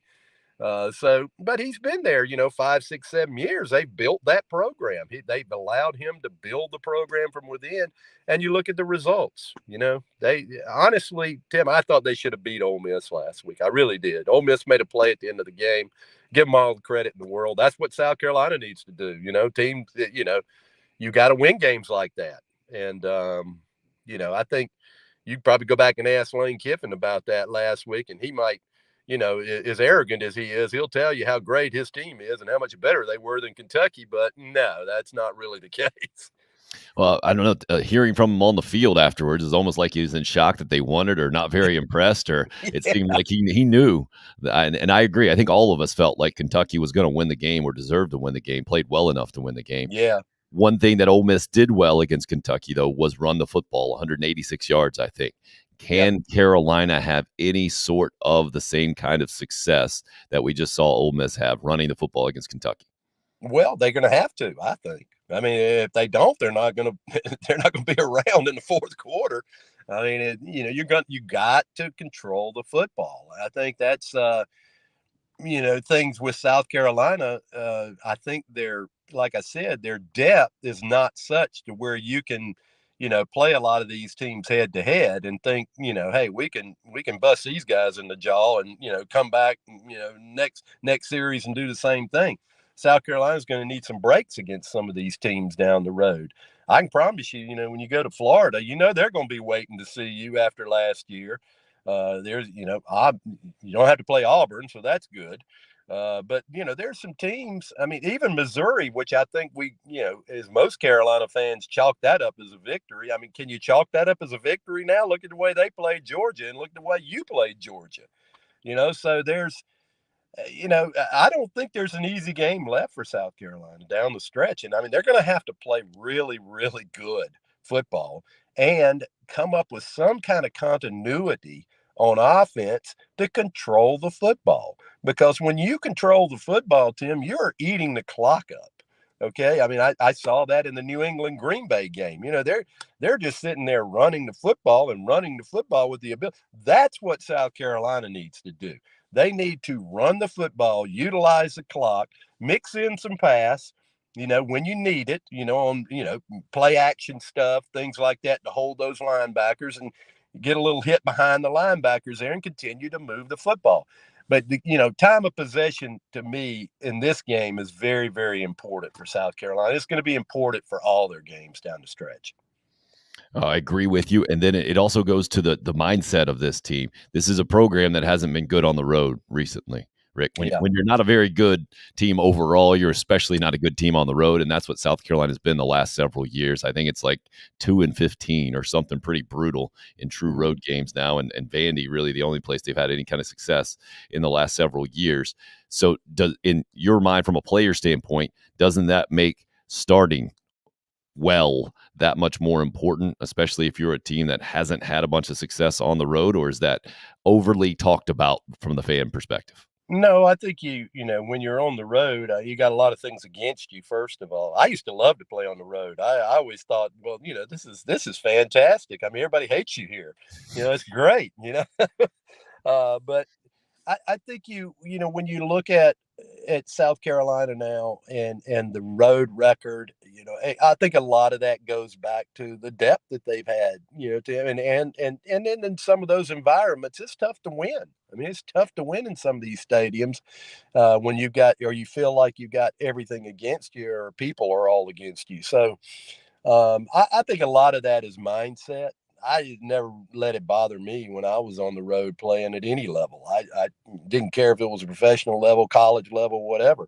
I always thought this is an opportunity to, steal one here, and we'll, head on back to wherever with the victory. But I think a lot of it is your mindset. I think they need to forget about the 2-15 thing. I don't even think that needs to be talked about, quite honestly. I think you just need to go play football. Football is football. It doesn't matter where you're playing it, but you just got to go in there and you got to do your responsibility, and you got to, have the right mindset to go in there to win the football game. Have you felt it in your playing career where a loss will really refocus guys and really snap some guys right back to as high as they can be? I mentioned that just because Kentucky is coming off their first loss, and I think most Gamecock fans would have probably preferred them to get that win at Ole Miss and feel a little bit better about themselves. Well, I can tell you this, and I've always said this, Tim. I think you learn more. Okay, it's not easy to win. Okay, it's not easy to win, but you learn more from losing than you do from winning. Okay, winning is a habit. Okay, that you develop, and it's a mindset that you develop. I think that losing is also the same thing. So if you go in there with a mindset of, hey, we're 2-15 on the road, this is going to be really tough, that shouldn't even cross your mind, quite honestly. I mean, you're there to play football. That's it. I mean, doesn't matter what field you're playing on, whether you're playing in Williams-Brice or where you're playing in Wildcat Stadium or wherever you're going to play. The point of it is, how to play football. Line up and play football. It has nothing to do with your environment, your people around you or whatever. You know what you're supposed to do. You know what what you've worked on through the week. And I just think that, losing will teach you more. Okay. So, but than winning does. Obviously the goal is to win. Okay. You want to win, but you learn a lot more in losing that you can apply the next week in terms of where you want to be in the future. I will say that. Yeah, I think Kentucky fans see this as an absolutely bounce their season back into the right frame, the right track, the train track, if you will, after that miss last week at Ole Miss. And Gamecock fans, I mean, the first 5 games are forgotten if Carolina wins this game, right? I mean, it's a different type of season. Well, you take one week at a time. That's the way you are as a football player and as a coach. I think fans have a tendency to look ahead. And, now that I'm a fan, I always look down the road and say, oh, okay, let's see who they play then and who they play then. Really, you can't really do that because you don't know what the mindset is of that team that week and what they're going to be the next week, So that's the one thing about college coaching that I think is very, very tough. Is that your livelihood depends on 18 to 22-year-old kids and how you can motivate them and how you can get them in position to win games. And if you don't, you're not going to be there very long. So, but yeah, I think, a lot of it has to do with mindset, Tim. I think, forget about where you're playing, forget about your 2-15 on the road. Doesn't have a thing to do with it. I mean, to me, it doesn't. I think it just comes down to playing football. Going back on your playing days, do you remember any coaching examples of ways that your coaches got your teams to be relatively even? And when I say that, as opposed to up and down and really up for one game and then not so much the other, because I think that's the challenge here in this next 7-game stretch for Carolina, right? You got 6 straight SEC games. Like you mentioned, none of them are going to be easy. You're going to be favored against Vandy as Carolina's sitting there right now, maybe a slight favorite against Missouri. Other than that, it's going to be an underdog situation. So how can Shane Beamer get his team to play consistently and approach these things similarly? What are some things that you experienced as a player maybe back in the day that coaches like you? Well, I'll give you a perfect example. A perfect example was when we played Kentucky. I believe it was my sophomore year, and they came in here as a probably a 2 or 3 touchdown favorite. They were ranked in the top 10 at the time. I don't know if you remember, a guy named Derek Ramsey was their quarterback, and Derek ended up having a great career with the Raiders. They actually moved him to tight end. and played with the Raiders for years, and then he ended up playing with us, with the Patriots, for years. And we used to talk about that game and how they came in and they were heavily favored against us at Carolina. But I do remember the game ended up in a tie. It was a 14-14 tie. And I'll never forget, it was the most physical game I've ever played in my life, honestly. I mean, that was one of the most physical teams that, as I go back and look at, even in pro football, I thought these guys, I mean, I felt like I had been, beat up about 10 times the night before after I woke up the next morning. But the physicality is the point, I guess, is what I'm making. I think you better go in there and you better match them physically, because we knew that we had to play and be tough as we could be to play with that team, because we knew that, hey, this team's a top 10 team. They're coming in here and, they're supposed to run all over us, Well, they didn't run all over us because we got physical with them, And same thing when we played Notre Dame. We lost the game against Notre Dame. I think it was my senior year, on a interception in the end zone at the end. But we outplayed them all day. We out-physicaled them, which was, I think that's where you can equalize it. You can equalize games. You've got to be as or more physical than some of these teams. And, that really comes back to one thing, Tim. It's all mindset. It's just mindset. I mean, are you tougher than that guy that you're going to line up against on the other side of the football? Are you as tough as that receiver? Can you get up in his face? Okay. Can you cover him? Can you make him realize that he is not going to catch a pass on you? I mean, how are you going to do that? And a lot of it is mindset. And I think you have to do that with South Carolina in the current situation. They're not going to match talent-wise right yet with Kentucky, but they can win the football game. They can absolutely win the football game, but there's going to have to be their best effort, and they're going to have to play their best football. Derek Ramsey, thanks for bringing him up. I didn't realize he went on to be an athletic director at Coppin State, I guess, after his playing days, and deputy secretary of commerce, secretary of education and workforce development in the state of Kentucky. So went on to be big time there in a lot of ways. Well, Derek was a legend in Kentucky, because that was a great football team. They were as physical as any team I've ever played against, really. And but you know what? We matched them. Excuse me. We matched them that day. And that's what South Carolina's got to do with some of these teams. They're just going to have to match them. What do you anticipate seeing Saturday? Let's put it that way. I hear what you're saying, and I think that's where South Carolina fans are as well, that it can happen. And right now, I think maybe not anticipating it. Most fans are at that place. What about you? Well, on paper, I don't think South Carolina wins a football game, but they don't play the game on paper. That's the whole thing. And I think it's the things that we've talked about now, for a good 30 minutes or so, that's what it's going to take. It's going to take an effort that quite honestly, the rest of the season's going to take efforts like this. You're going to have to play your best football.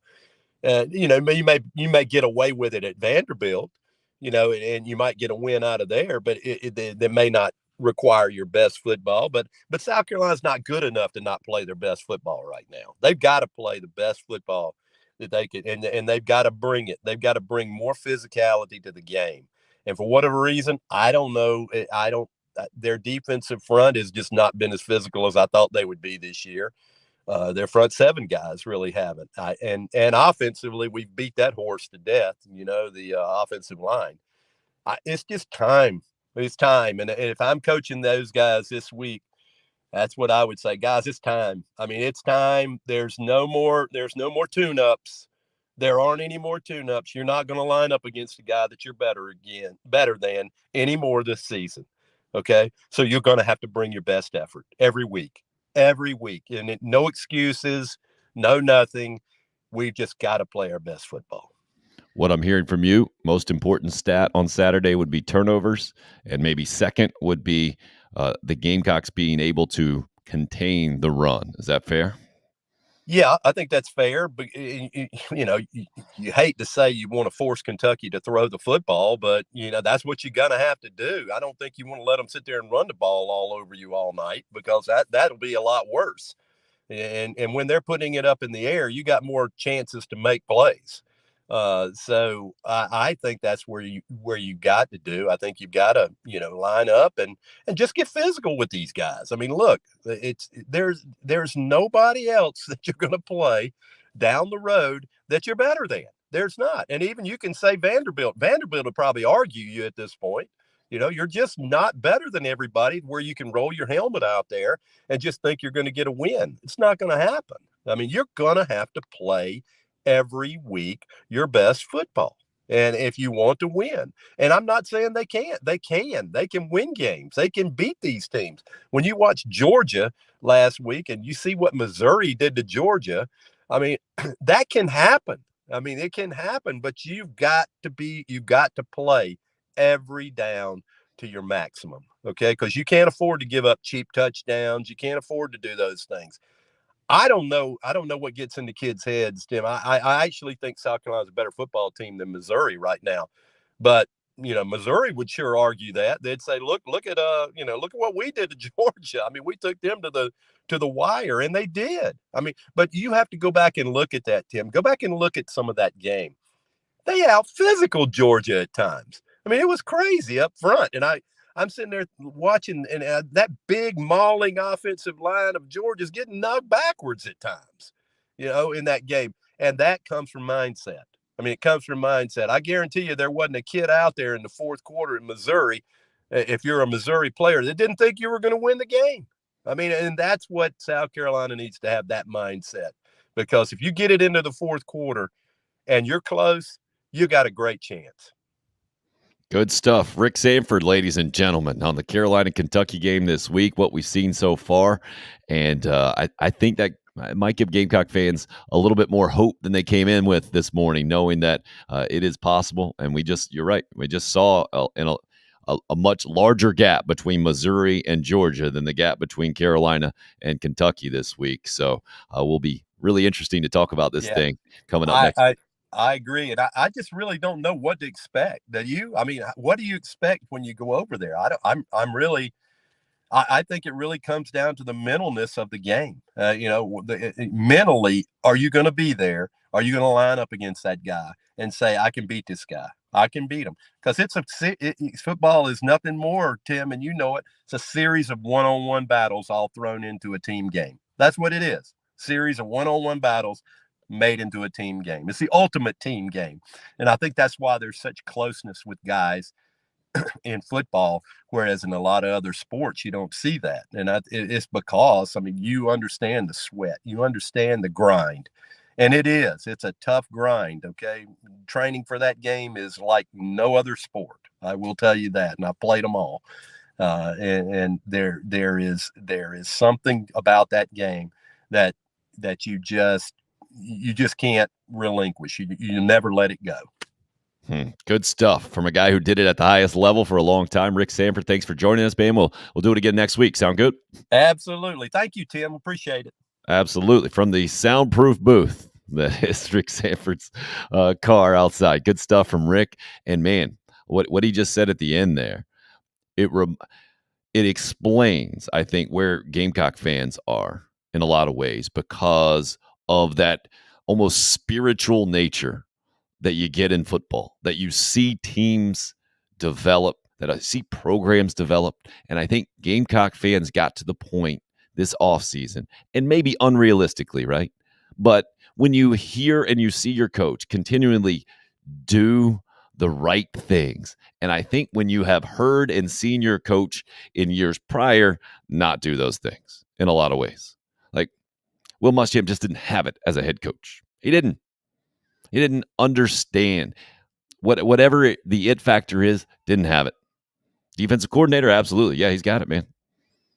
You want to be the guy behind the guy beside the guy? That's who you need, that kind of guy. You move him into the other spot, it didn't work. Shane Beamer seems to be that guy in a lot of ways, and especially at South Carolina. And to get that spirit back that the Gamecock fan base hadn't had in a while. And then to see what you've seen through 5 games, even with back-to-back 50-point performances, but to not see any sort of physical domination. I shouldn't say any sort of, but to not have seen the level of physical domination you were hoping to see, especially against subpar opponents, where you want to see just domination from start to finish. And maybe in 2022, that expectation is too high, or with social media, when you can comment on every single play, it's a ridiculous standard. Maybe that's the case. But Rick asked towards the end there, what do I expect? He says he doesn't know what to expect. I think that's the frustrating / disappointing part of where Gamecock fans find themselves today, is that it is nearly impossible to expect this team to go to Lexington Saturday night and do what Missouri did over the weekend at Georgia. A switch gets flipped, and all of a sudden you are pushing the other team back on the offensive and defensive line consistently, when you just haven't been that program. Is that the mystifying part of the last road win against a ranked team, right? 3 years ago against Georgia. That it just happened that day against the number 3 team in the country. Javon Kinlaw just decided to take over the game and wreck Georgia, and it turned into a pick 6 right before the half. And for whatever reason, Georgia just never got going that day. Well, Kentucky's not that, and I think that's where Mark Stoops does deserve a bunch of credit. Like, pretty consistently, Kentucky, especially against South Carolina in the last 8 years, has not been pushed around, whereas in years past, Carolina could do that pretty well. And if not push around a Kentucky team, just be the more explosive team and consistently win that way. That has been flipped. And now the odds of seeing that on Saturday, I think most Gamecock fans understand rationally, realistically, they ain't good. And what this program has been under Shane Beamer on the road, it hadn't been good. So what do I expect to see on Saturday? I expect to see more of what I've seen. I think I'm crazy to expect otherwise.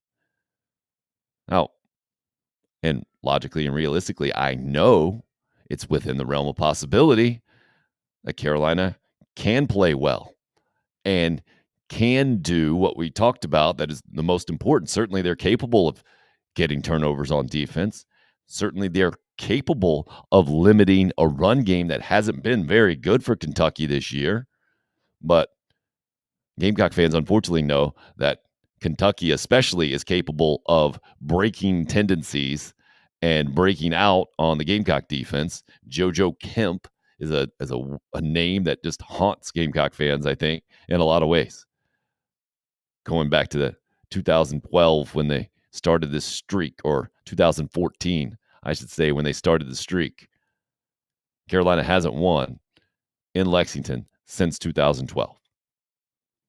And those players from the heyday of Carolina football aren't on this team.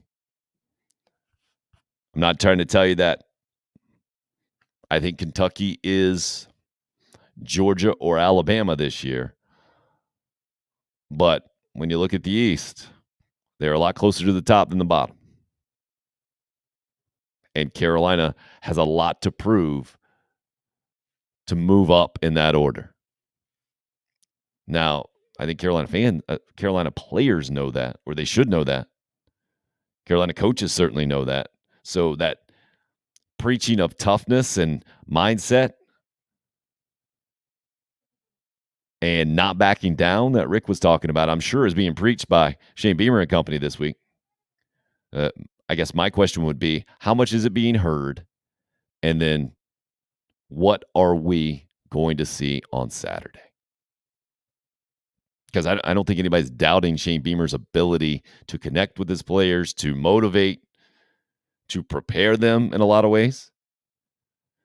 I think a huge question mark is just execution-wise. Does South Carolina have enough on the defensive line, both interiorly and on the edge, to consistently not be pushed back, to set linebackers up to make plays, and to limit Chris Rodriguez and company? Maybe force a fumble every now and again. How about that? Carolina hasn't recovered a fumble all season long. Hadn't happened. And on the other side of the ball, I think we all understand that the Gamecock offense hasn't shown the ability consistently to string together plays and drives where they're going to be a serious threat to a good defense. Kentucky's a good defense. Are they great? I don't think so. They just held Ole Miss, though, to, 22 points at home? That's pretty good defense. Ole Miss can score some points. There will be opportunities for the Gamecocks. They haven't hit on nearly enough opportunities in the first 5 games to give me a lot of optimism that that's what you're going to see on Saturday night. But again, that's the brilliance of college football, right? I mean, Missouri and Georgia, a great example that Rick kept hitting on. Great example. Nobody thought you were going to see that, probably least of all Missouri fans. I think in a lot of ways right now, Gamecock fans, least of all, are thinking you're going to see a really, really good game on Saturday. Sometimes that's when it happens, right? Bowl game, North Carolina, great example.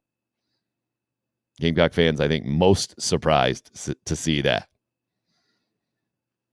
Now, to not have seen an offensive performance anywhere like that, I think. And again, 50-plus points the last couple of games, pretty good on offense. But Charlotte and South Carolina State are a different thing. This Carolina-Kentucky game, I never thought this specific series would be anywhere close to what it has been now in the last 6-7 years, right? You give Kentucky a game or two, that's one thing. The end of the Spurrier era, remember, was it 2014, the first time it happened? Dylan Thompson played pretty well that day, couldn't come up with a miracle. The Gamecock defense was just putrid and let JoJo Kemp and company just keep scoring in the fourth quarter. That's what that 2014 season was. Okay, that happens. 2015, they come back and steal one on you at Williams-Brice. Okay, that can happen. That's a cute story, right? They win a 4-point game in Columbia. They win a 7-point game in Lexington. Okay. But wait a second. They win by 7 again in the first year of Will Muschamp, where they were good enough to beat Tennessee, a ranked Tennessee team that year. Okay, well, that one was again in Kentucky. That next year you should come back and beat them. And then when that didn't happen after the Deebo Samuel early touchdown in 2017, and that's when it became a thing, right? I mean, Gamecock fans were already fed up at 2017. Don't get me wrong, but to be here 7 out of 8 games, to have the one win, Carolina just running over Kentucky that night in 2019 at Williams-Brice. Such a weird deal to be uncompetitive the last time they went to Kentucky. Last 2 times, really, right? Hadn't played a game within 2 touchdowns since 2016. Whew. It's crazy that this is where the series is. BW is confident. We're taking the dub in moonshine country. See, to me, Tennessee is more moonshine and Kentucky is more bourbon, but I get it if you just want to slap all of that moonshine country. There's Tennessee whiskey, right? So we started and went through a bunch of these numbers today talking about the fair expectation. I think to bring that to a conclusion today, talking about the Gamecock offense, where Carolina fans are, I would tell you, and the one comment I was going to ask Rick this from a player perspective, like what's fair from a fan deal to expect, or how can fans be good? I would say, Craig, you took a shot at a Carolina player by name, saying that it doesn't look like he's ever been in the weight room. I would say, certainly from the fan standpoint, you want to avoid that. You want to avoid calling out specific players. You want to understand that potential future players will see that and not appreciate it. But I think it is a very fair expectation from the Gamecock perspective to expect more from the Gamecock offense and more consistency as well. More where it looks like there is a game plan, there is a focus, there is clearly an emphasis, as opposed to when Marcus Satterfield was asked, all right, what are you going to emphasize now more after still trying to create an identity, and then you name every position on the offense. That's a problem. You're not emphasizing anything. Carolina does have a clear game plan and sticks with it, right? That's the problem. There's a thin line between being stubborn and being determined. Stubborn is when it doesn't work. Determined is when it does work. And how Carolina plays on Saturday should not change your opinion drastically one way or another about the coaching staff or one coach in particular, is kind of what I wanted to come around to in the big picture today. I think the expectation of the Gamecock offense should not be that it needs to be one of the best in the country. I think Josh Heupel might have skewed that, right? Because it appeared on the outside, from the outside looking in, that Shane Beamer and Josh Heupel came into very similar situations. Maybe Shane Beamer a better one with NCAA stuff at Tennessee, and now to have seen Tennessee just kind of take off like a rocket, especially offensively, it is massively frustrating to Gamecock fans, I think. And I get it.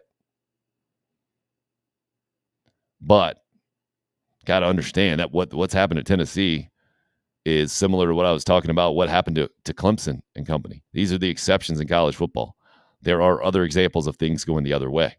You want to make sure that the expectation is somewhere in the middle there. You need to see an improved offense Saturday at Kentucky. That is a fair expectation for Marcus Satterfield and company. If you get a really good game, it doesn't mean he's a great coach. If you get a poor game, it doesn't mean he's a terrible coach. There's still a lot of football to be played after the Kentucky game. Carolina does need to play well, I think, maybe more for the psyche of this team and fan base than anything else. Roger says, have a great day, y'all. Enjoy the show. Always like hearing Dr. Rick's thoughts. Anthony, great show today, Tim. Happy birthday to my grandmother, Nanny, 91 years young. Atta girl, Nanny, 91. Happy birthday. Anthony, appreciate your contributions as always. Roger weighing in on that as well. That'll wrap it up today on Kentucky Week Tuesday. We'll be really interested to hear Shane Beamer's thoughts, how much he defends maybe where his offense is and what it has done, because I'm sure there will be plenty of offensive questions. And then maybe about the mindset going on the road, knowing what it has been, and he's still looking for his first SEC road win. What Mark Stoops has done, the little off-season back and forth between the two programs with the sunglasses comment. Spencer Rattler expected to speak today as well. Interested to hear his thoughts. We'll break all of that down for you tomorrow, 8-10, when we stream live every Monday through Friday right here. Tim Hill, unrestricted free agent, September. Well, it's not even September anymore, is it? That'll do it for the October 4th edition here of Tim Hill UFA.